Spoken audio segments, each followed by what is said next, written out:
This conference will now be recorded.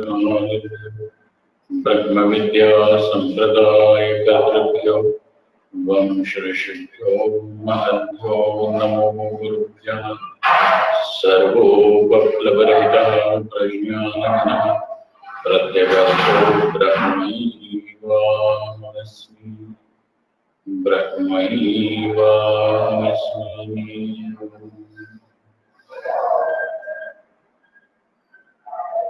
वेदान्तार्थविभासकाय गुरवे शान्ताय सन्न्यासिने नानावाणी नगेन्द्रसङ्गकवये योगीन्द्रवन्द्याय च मोहध्वान्तनिभाकराय भगवत्पादाविधाम्बिभ्रते तस्मै भाष्यकृते नमोऽस्तु सततम् पूर्णाय बोधात्मने।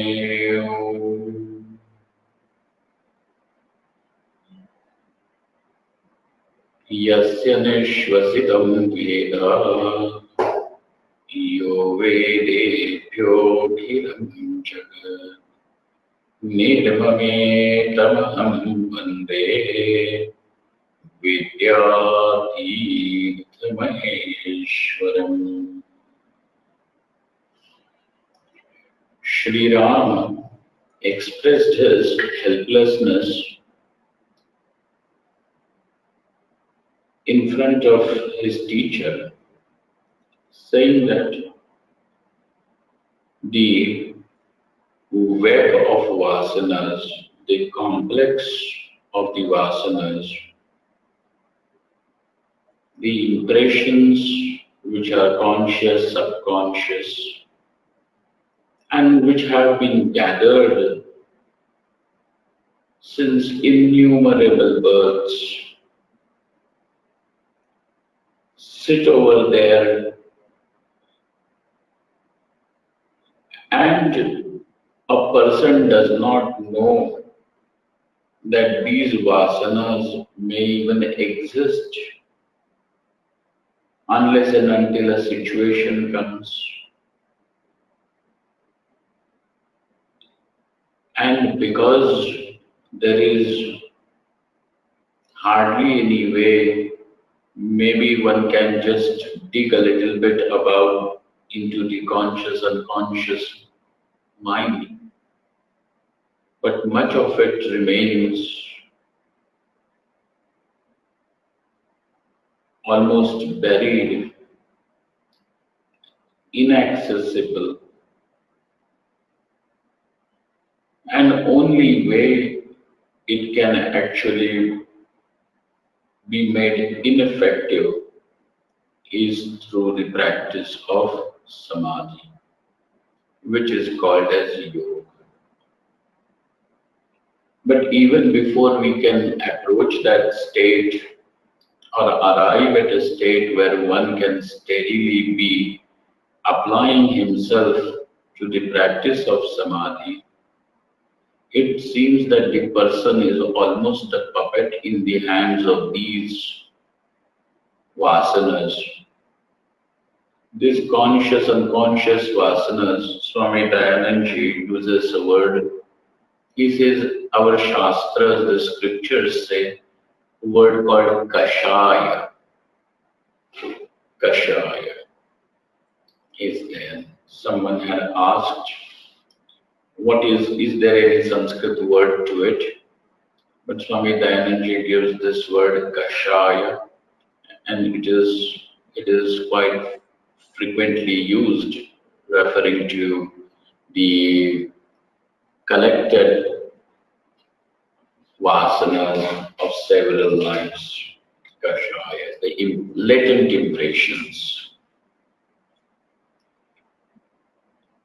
There, Vasishtha Rishi said, "Hey Rama, one does not have to be disappointed, or one should not lose his heart, because he finds that the mountain is enormous, but with your will and commitment, you can surmount, climb the mountain with its set, all difficulties.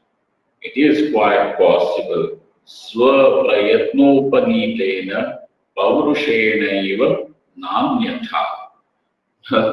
By sitting over there, you are not going to cross the mountain. Or by you crying at the feet of the mountain is not going to be reduced. But when you cross the mountain, when you start climbing the mountain, only then the mountain becomes small in front of you. Time comes when you have crossed the peak, and that means the mountain has become just so small that you can cross over. You have become bigger than the mountain, not by sitting down and losing your heart, but by climbing over it. There are going to be difficulties, and without difficulties, without these challenges, the whole journey cannot even become interesting. Therefore, instead of losing heart in front of the prarthana, in front of this vasana jala, one should ask for what is the upaya, what is the remedy, what is the way out, what is the solution.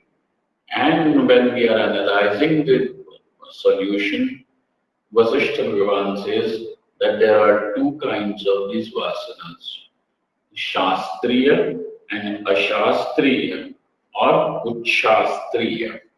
Vasanaughena Shuddhena Tatra Chetavaniyase Tatkramena Shuddhena Evam Padam Prapsasi Shashvatam.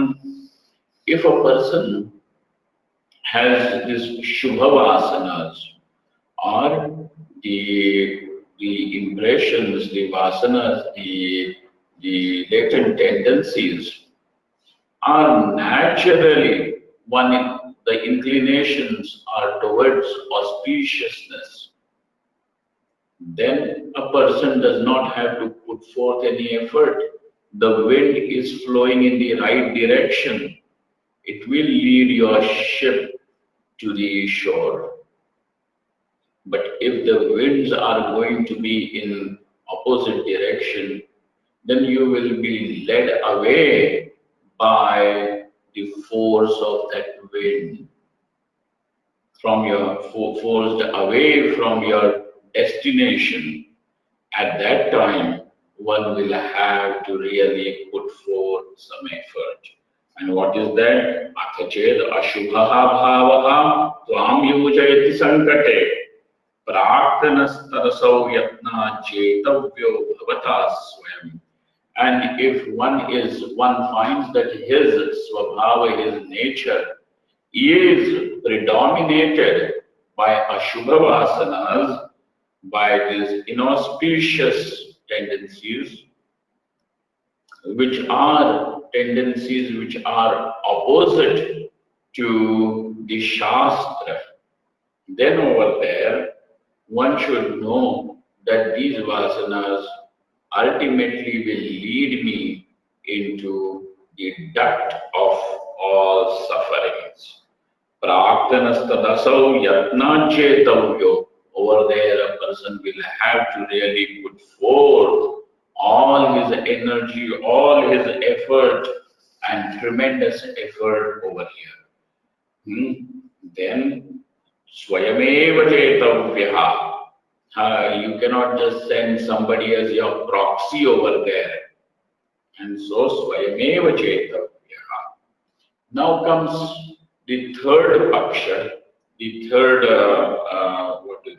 class, where we find that both Shubhavasanas and Ashubhavasanas, the good and the bad, the evil and of the dharma and the adharmic vasanas, both of them are there present, and a person is a peculiar combination of both. Over there, what should one do? Shubha Shubhabhyam Margabhyam Vahanti Vasana Sarit Aurushena Prayatnena Yojaniya Shubhe Pratim. Sri Vasishta Rishi says, when the Vasana, the river of Vasana, desires, etc., flows in both the streams, Shubha and Ashubha, over there, then Vahanti Vasana Sarit, Paurushena Prayatnena, then with your effort of the with your self effort, the person should, what should he do? Yojaniya Shubhe Pati. Then he should employ himself, he should uh, enjoin himself, yoke himself in the Shubhamarga, in the auspicious path.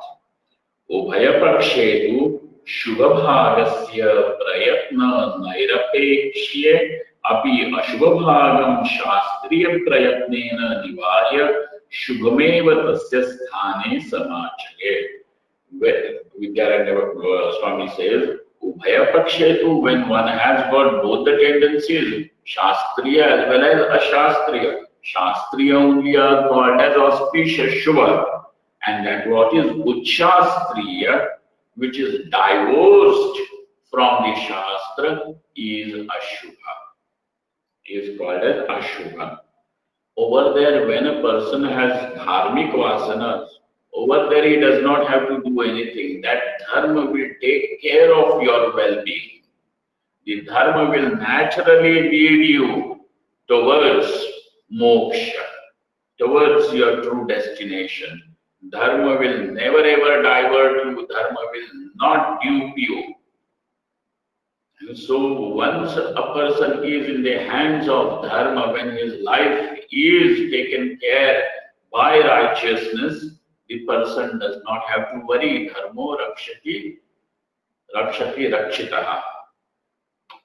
Now, Ubhayapakshetu Shubhabhagasya Prayatna Nairapekshye Api. Over there is no prayatna required because those dharmic vasanas will take you in the right direction. Ashubha vasana, when it comes to Ashubha bhagam, Shastriya prayatnena nivarya. The person will have to put forth an effort as directed by the scriptures. As directed by the scriptures. Over there, the criteria is not I like, I don't like. Is it right? Is it not right? One may like, one may not like. That is not the question. The problem is the problem of likes and dislikes. One is already a victim of his likes and dislikes.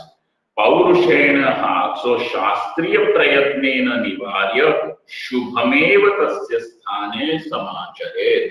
So weaning away oneself from that what is inauspicious, he should put all his effort in replacing the Ashubha by the Shubha. That what is auspicious. Good. शुभेषु समाविष्टं शुभेष्वेवता शुभेष्वेवता शुभेष्वेवावतारय स्वमनः पुरुषार्थेन बलेन बलिनां वर. When we find that our mind forcefully has entered into the Ashubha, that what is not good, at that time, samavishtaha, shubheshu eva avataraya, make it come into the shubha. That mind, how? Purusharthena balenam balinam vara. How by, and let your intelligence, let all your emotions put forth all the strength over there to persuade the mind to come into the right path. Hey Ram, who are you? Balinam Vara. Because you are strongest amongst the strong. Balinam Vara. Ashubheshu. Ashubheshu means parastri dravyadishu. When do you know that the mind has gone into the wrong track? Ashubheshu. What would you call parastri and paradravya ityadishu? When it comes to when the mind starts entertaining thoughts of pleasure and coveting somebody else's money or wife, husband, etc., at that time, that is Ashubha.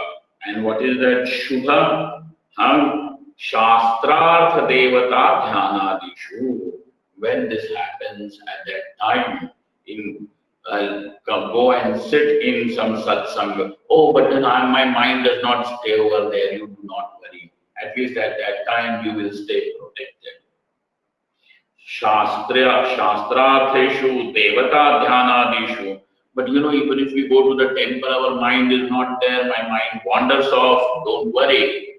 Your mind may wander off. At least the mind is going, but the physical action is still not taking place because you are still in a protected environment. Purusharthena, Purusha Prayatnena, Balena, Purushartha Prayatnena, Purusha Prayatnena. By your sincere effort, you will be able to bring it. Ashubha chalitam yati shubham tasmad itaram chandosh chittam tu shishuvat tasmad chalayet balam. Now, how will you persuade? How will you bring it? Ashubha chalitam yati. When that mind is persuaded from that what is inauspicious, the mind is going to ask, what should I do if not this? Shubham tasmadapitaram. And then, by show him where to stay engaged, show that mind where to stay engaged. Jantosh chittam tu shishua. How is the mind of people? Like a small child. So be kind to it, compassionate, and work on it. Jantosh chittam tu shishvat tasmat tachalaye bala. And therefore, sometimes you will have to talk to him. Sometimes you will have to be strict. Sometimes you will have to be kind and bring it. यथा शिशुः मृद्भक्षणान् निवार्य फलभक्षणे योच्यते. Sometimes, so he gives us the example of, this is going to be an eternal example. Like a mother would take care of her child. When the child is going to eat some clay or mud or something, the mother will pick up that child, take it away, that thing from his hand. The child will start crying, what should I want something. At that time, she will give him some fruit to eat or something that is edible and good. So, Shishuhu Mridbhakshana Nivarya Phalavakshane Yochyate Kena Kaya Matra, by his mother. Manimuktadyakarshanan Nivarya Kandukadyakarshane Yochyate. Sometimes the child may get interested in the shiny jewels in the mother's ears or on the neck and wants that to play with. It is a child. I mean, how can you give that sharp earring or something? It may hurt, or the child may just swallow it. It is going to be dangerous. So the mother what will she do? She will divert his attention from there by giving him some toys. Kanduka adi akarshani yochyate tatha chittamapi satsangena dussangat tad vishayan nivarayitum shakyam. So also this is true with the mind, that one will be able to persuade, divert the mind from that what is Ashubha. How? Chittamapi dussangata. And dussanga is Ashubha. From the wrong things. How? Satsangena, by giving satsang, good company. And the good company means when we are presently reading this Jivanmukti Viveka, you can consider that this is, you are in the presence of Vidyaranya Swami. So over here, satsangena dussangata vishayam nivarayatum shakyam. Thus, when you are listening to it, to the text, then naturally, even if sometimes the mind wanders off, at least for that 1 hour, you will stay protected. And when that impression of the satsanga goes on becoming deeper and deeper, it will take care of all the ashubha vasanas. So now over here, this is how he gives one upaya, one remedy. समता सान्त्वनेन शु नद्रागिति शनैः शनैः पौरुषेण प्रयत्नेन लालये चित्तबालकम्.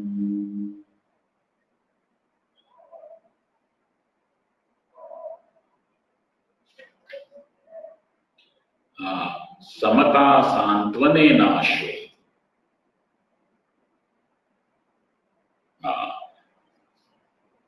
No drag, it is shanai shani.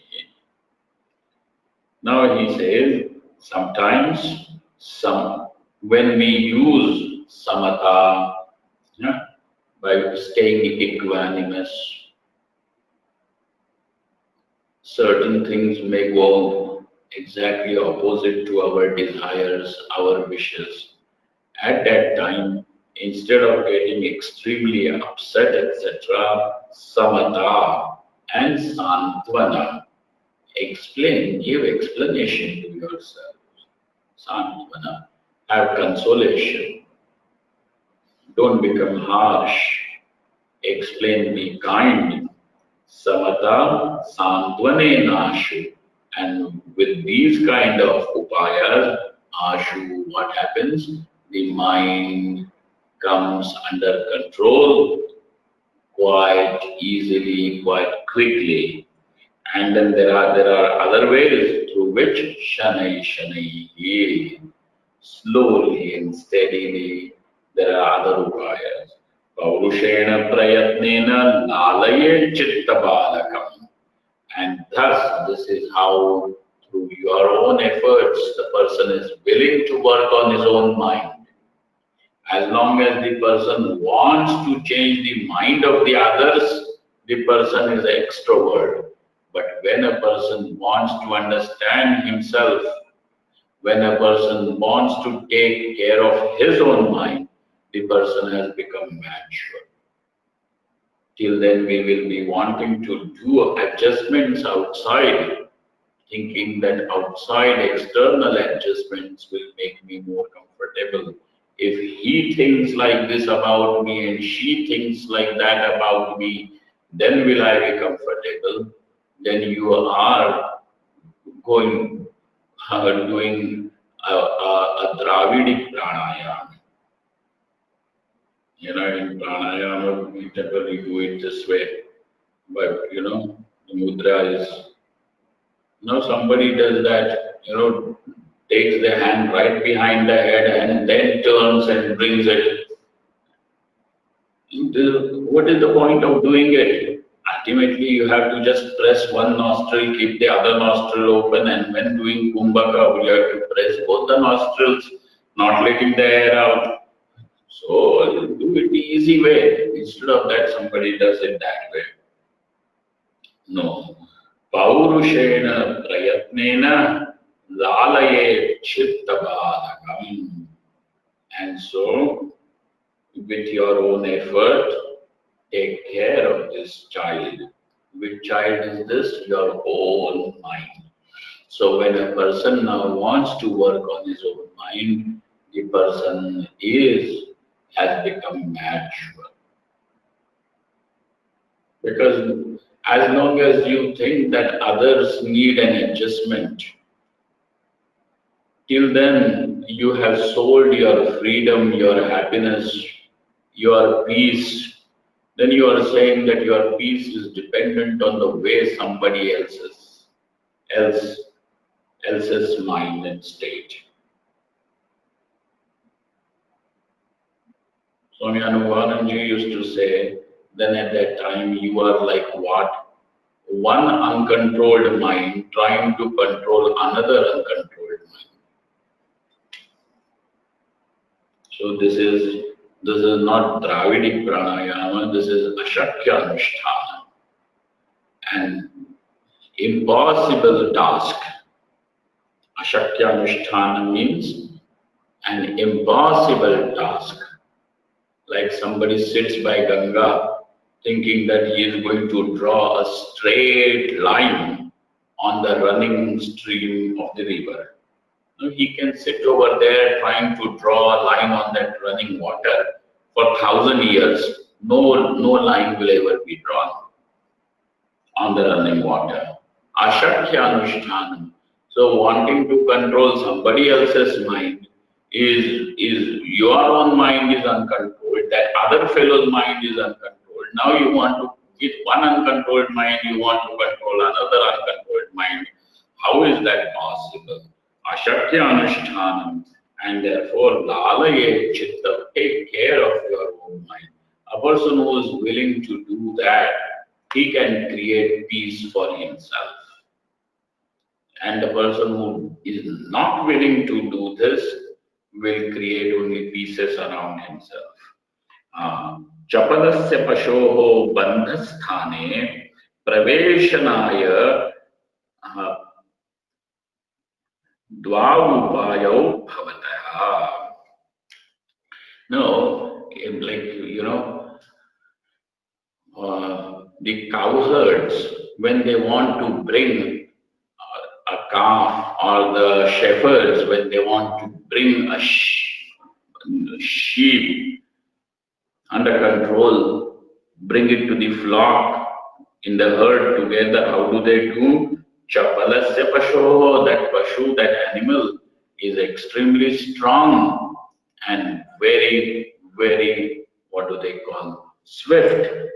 Chapalasya pashoho bandhasthane praveshanaya. Now, in order to bring it into its bandhasthana, what do they call it?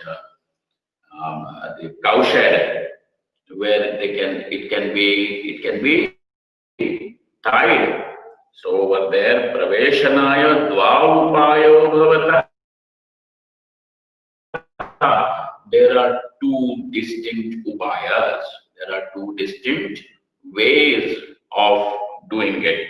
Harita trina pradarshanam, kanduyanadikam, vakparushyam, dandadi, bhatsanam vacheti. Now he says, what are the upayas? The first type is you show that cow some nice fresh green grass, haritatrana pradarshanam, or just lead it by scratching its ears and head and bring it by what do they call, by rubbing its back or belly, bring it into the shed. Vak, otherwise vak parusham, by scolding it, or dandadi bhatsanam cheti, by showing a stick or scolding, etc. This there are two bias, two different ways of doing. Tatra adyena sahasa praveshyate. Now remember, when you are going to use this soft technique of bringing that pashu to a safe place, when you want to bring that animal into the safety of the cowshed and not leave it outside in the forest to the wolves and leopards, that time adyena sahasa praveshyate, that cow will come sahasa, immediately. Sahasa praveshyate dvitiyena. But when you are going to use the second one, which is bharsanam, etc., scolding, reprimanding, or showing it some sort of punishment, at that time what happens? Dhavan shanai shanai hi praveshate. It keeps on running here and there, and then slowly we come back to the cowshed. So it goes everywhere. Tatha Shatru Mitradi Samatva Bodhanam. So also how? Tatha Samatva Bodhanam. That explaining what does it mean to stay equanimous in changing situations, with changing people, different types of people. The same person can become an enemy, the same person can become a friend. What is the big deal? How are you going to keep on, getting shuttled and thrown up and down like this? So, Shatru Mitradi Samatva Bodhanam, by explaining, giving an explanation to yourself about what does it mean to stay equanimous, to stay equal. Huh? Shatru Mitradi in face of friends and foes. Shatru Mitradi Samatva Bodhanam. Then Pranayama Pratyaharadi Purusha Prayatnascha. Then the efforts like Pranayama, Pratyahara, etc. Pranayama, now you all know. Then the next step is Pratyahara, by keeping the, what do they call, the indriyas, the faculties in their own place, not allowing them to leave their designated place. Unless and until the eyes have traveled to the objects outside, how will those objects be seen? So instead of allowing the eyes in the sense, don't think of these balls of flesh, the faculty, the power which resides over here in these balls of flesh is called as Chakshurindriya. That is what we call as Indra. So keeping them just there in their office and asking them not to live like this lockdown period. Stay where you are. Stay put. But what that is pratyahara. And so there are these two types of purusha prayatna. One is samatva bodhanam, etc., where you explain, contemplate on what does it mean to be equanimous. It is not how should people perceive you as equanimous. We have very little control over how people should perceive. Very little. Even when they talk about these image creations and all, that is there for some time. It is very, very superficial. It will crack down. It will break down. That what is not authentic, that what is not real, will not stay. Satyameva jayate namritam. That what is, you can give thousands and thousands of dollars to create an image to these, marketing people. But ultimately, that what is real only will prevail. Day will come when these images which are created, those images will break. And that what is real. No, real in the sense, at least over here in this context, then that person will be revealed, and then we say, oh my God, this person was like this, we did not know. No. So therefore, remember this, that not how others perceive you as equanimous, not how others see you as contemplative, not how others will call you as good, but contemplate on the fact, what does it really mean to be equanimous? What does it truly mean to be contemplative? What does it truly mean to be good? Whether others call you good or not, now that judgment is totally irrelevant. Such a person who has become independent from the judgment and the fear of judgment of others will become original and will be true to himself. He will be most comfortable in his own skin. Till then, the person will keep on wanting the approval of others. Understand that this is what we want. What would it mean to be really equanimous? Think about it. Now let your mind ponder over these ideas. What is it to be truly spiritual?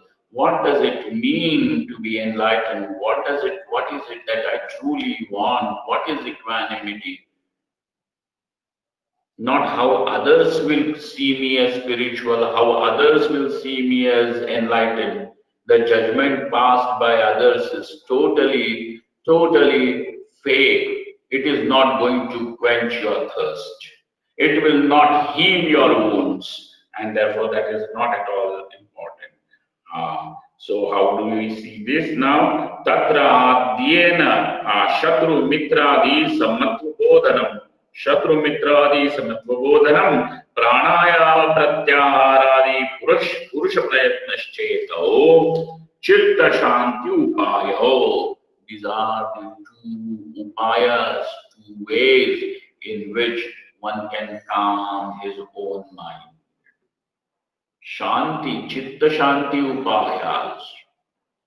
And without a calm mind, how would one will even have any can come anywhere close to Vedanta? Please tell. How will one come close to Vedanta? If a person is not peaceful and satisfied with himself inside, till then the person will just wander off. Why will he want to know Atma is Brahman? Okay. So now Vidyaranya Swamiji says, Tatra adyena mridu yogena shighram lalayet. Now, when one resorts to the first upaya, how is that? Mridu yoga. Huh? Now, you know, this word soft means mridu. This is a soft yoga, soft technique.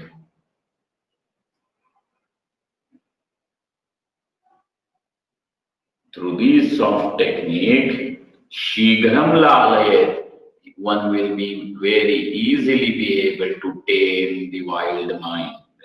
Dvitiyena Hathayogena Dragiti Nalalayet Kittu Shanek Shanei. But by the second one, which is Pratyahara, Pranayama Pratyahara Upayas, it also works. And that also definitely works. But don't expect that yesterday you have started doing pranayama and now you should see any effect. This is what happens when people start going to some yoga classes over there. Now your neighbors and your relatives start thinking that the person should transform with by taking 2 or 3 classes. Or last week she has started going to yoga and that's oh, you still get angry. You do yoga. You have started doing meditation. You still get angry, sir. It is Hatha Yoga, do not forget. What happens with Hatha Yoga? Dragiti nalalayat. Hey, not sahasa, it does not immediately show the effects. But how do these effects of this Hatha Yoga how is the effect calculated? Shanai Shani. It comes, but it comes slowly. I will tell you one shloka from Bhagavad Gita where Bhagavan Shri Krishna says, Swalpamapyasya dharmasya trayate mahato bhayat. That even if a person practices an ounce of dharma, this dharma, how much? Ounce of it, very little, swalpam. Yet that will also help the person go across the great fear. Mahato Bhaya. What is that great fear? Fear means bhayam, mahato bhayat, that one is constantly afraid of something of the other. And what are you truly afraid of? Dvitiyadvai bhayam bhavati. The dvaitam, the duality is fear. From there, the fear comes from the other. Something that is other than you is a constant source of fear. Something that is other than you can cast fear. How? By threatening you. Or something that is other than you, something that whom you love or something that you like, will also cast fear by the ways of it getting disassociated from you.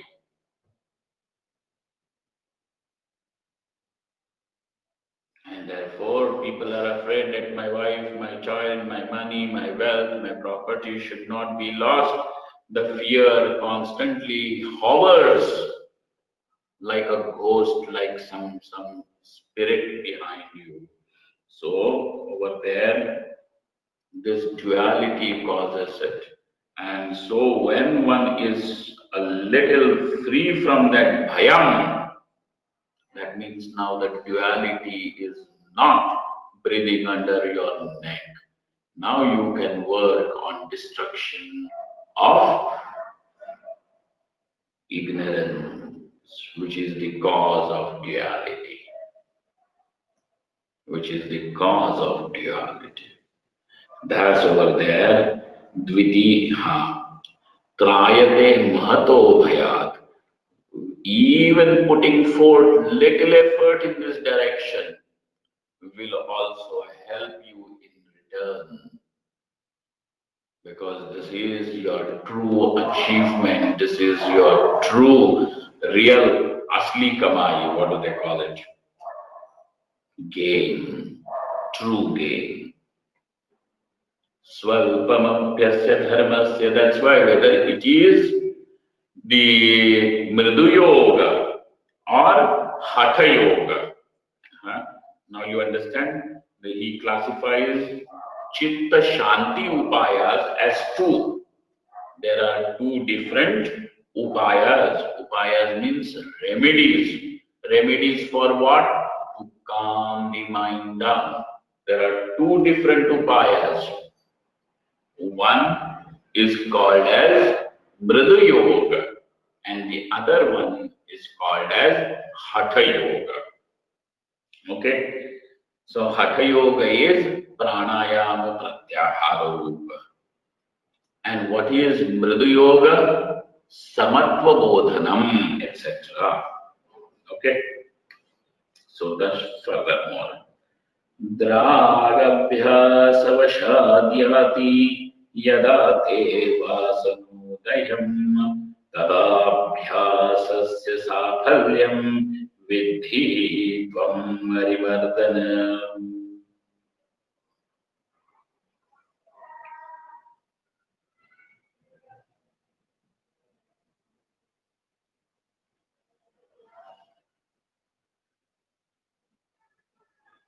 Now, as a result, drag abhyasa vashadyati yada te vasanodayam, when the good vasanas start emerging in your mind naturally, without any effort, one is led, the thoughts arising have their seed in what? In the auspicious vasanas.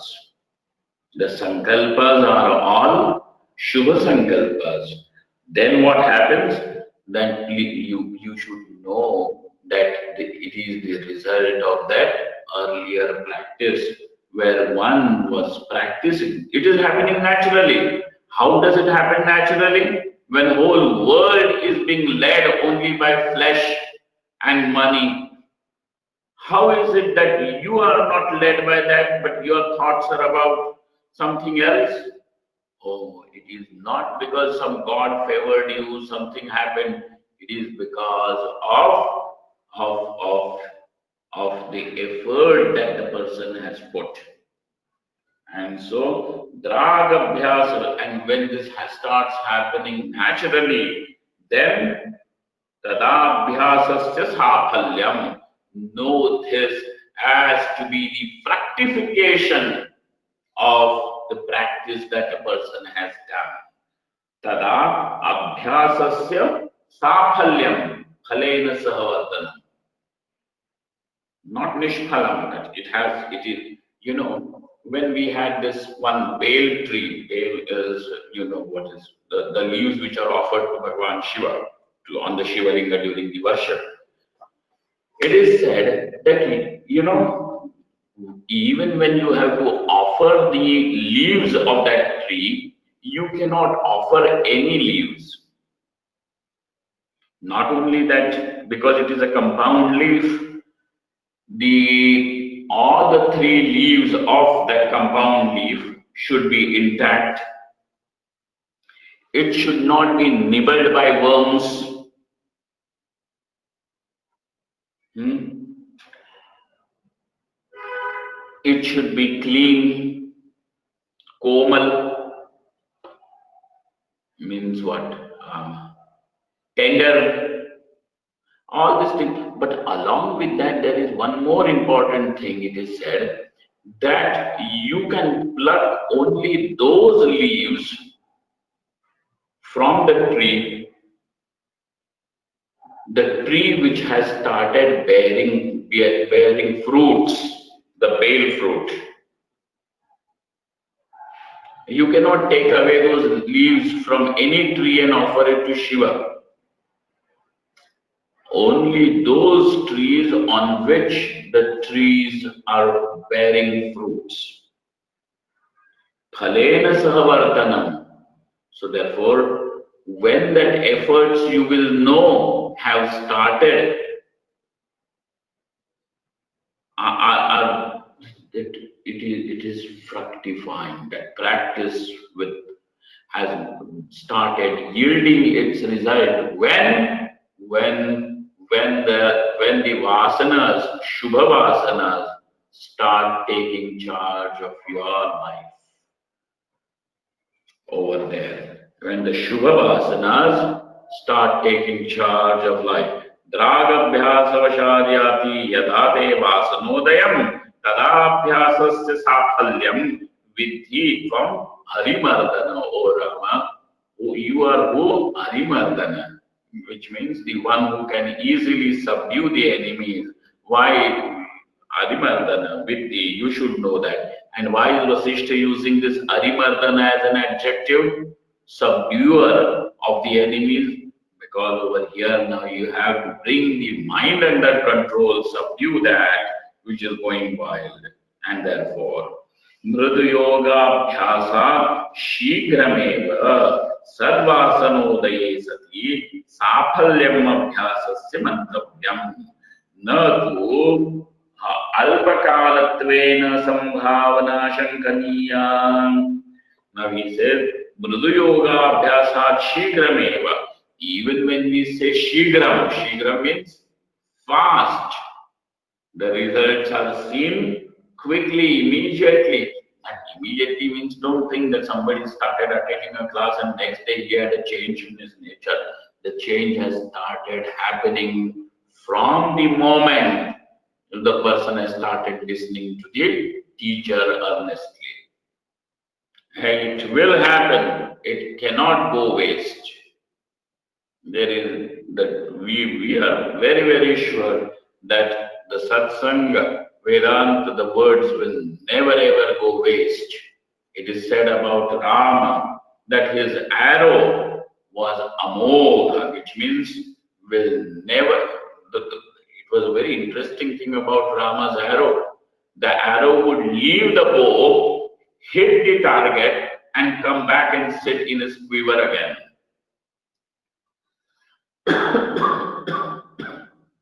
And therefore it is said that his quiver never ever got emptied. It never became empty. What and the barn, every arrow had a character. What was that character of his arrows? That the arrow will go and hit its target. That what he has directed to. There is a very interesting story of this son of Indra, king of heaven. His name is Jayanta. One day, this Jayanta thought that we are the immortals living in the heaven, celestial beings, and Rama is just an ordinary, prince in exile with his wife. What? And everybody seems to be praising Rama, Rama, Rama, Rama. What is this? He said, "Let me taste him. Let me uh, let me find out what he is truly." So he comes down in a form of a crow, and it was a hot summer afternoon. Rama had kept his head in Sita's lap, and he was sleeping, taking a nap. Sita was sitting, and that time this crow comes and he starts pecking Sita with his beak. And Sita, not wanting to disturb Rama, does not move. But when he starts pecking her, her body, it bleeds, and the stream of blood gathers under Rama's cheek. And with that warm liquid, Rama is woken up only to find that Sita has bled so much. And he says, "What happened?" And she said, "This crow is coming and pecking me again and again. It does not go, and I'm afraid. I was afraid I didn't want to wake you up or disturb you, and that's why I didn't move, allow that crow to do what it was doing." So Rama just wakes up from the sleep and he breaks a trina, one blade of grass, and directs it as an arrow towards this crow. It becomes Brahmastra. It becomes an arrow which is charged with the mantra of Brahmastra, a missile of great destruction. And it starts chasing the crow. The crow keeps on flying, but that crow is not an ordinary crow. He is Jayanta, Indra's son. So this Jayanta, assuming that his father will be able to do something, he reaches heaven, tells Indra, "Save me, this is," and that blade of grass which has become an arrow is chasing me, which Rama has sent. Indra says, "You please leave this place and go, otherwise if you stay in the heaven, because of you, the entire heaven will get burnt, will be destroyed. So you leave, and I'll tell you, you go to Brahma, Pitamaha, Chaturmukha Brahma." And then he goes to Brahma. Brahma says that I cannot do anything about it. This is what Rama has sent. That arrow cannot be retrieved. I have no upaya, but I know one person who can definitely give you a solution to this. Go to Shankar Bhagwan. And when he goes to Shankar Bhagwan on Kailas, now from heaven he goes to Brahmalok. From Brahmalok he goes to Kailas Lok. And that arrow is still chasing him. At Kailas, when he goes, Bhagwan Shankar says, "Go to Rama himself. Rama is compassionate. If you go to him, he will only retrieve that arrow. Otherwise, there is no one in all the three worlds who can save you." So Jayanta now descends down to the same forest where Rama is sitting with Sita. And when he comes and falls at Rama's feet, that crow is still looking at back with his head turned around. That time Sita gets up and turns his head towards Rama and says, "Look at Rama and it will go away." But anyway, the whole story why I told you is only to tell you that Rama's arrow is called as Amogha, which means will never ever go waste. It will always go and hit its own target. Like that, this upaya, whether it is mridu upaya or hatha yoga, mridu yoga, soft, or whether it is hatha yoga, pranayama, pratyahara, etc., it will give its result. Do not expect, in a 24 hours transformation crash course and all. Yours is to keep on doing, not looking for results. It will arrive. Do it sincerely, earnestly, and you will see the change will take place. The Shubha Vasanas will start arising on their own accord. But in the beginning, you will have to do this upayas. When he has now told us all this, we will look into the upaya a little more, and then after comes the topic of what is Jivan Mukti Lakshan or Jivan Mukta Lakshan. What is the characteristic of the one who is a Jivan Mukta? We will see that as the next topic. When we meet again, maybe if we can start that topic tomorrow, we will do that. Thank you. Om Purnamadaha Purnamidam Purnahat Purnamudachyate Purnasya Purnamadaya Purnameva Vashishyate. Om Shanti Shanti Shanti Shankaram Shankaracharyam Keshavam Badarayanam Sutra Bhashyakritau Vande Bhagavantau Punah Punah ईश्वरो गुरुरात्मेति मूर्तिभेद विभागिने व्योमवद्व्याप्तदेहाय दक्षिणामूर्तये नमः. Thank you.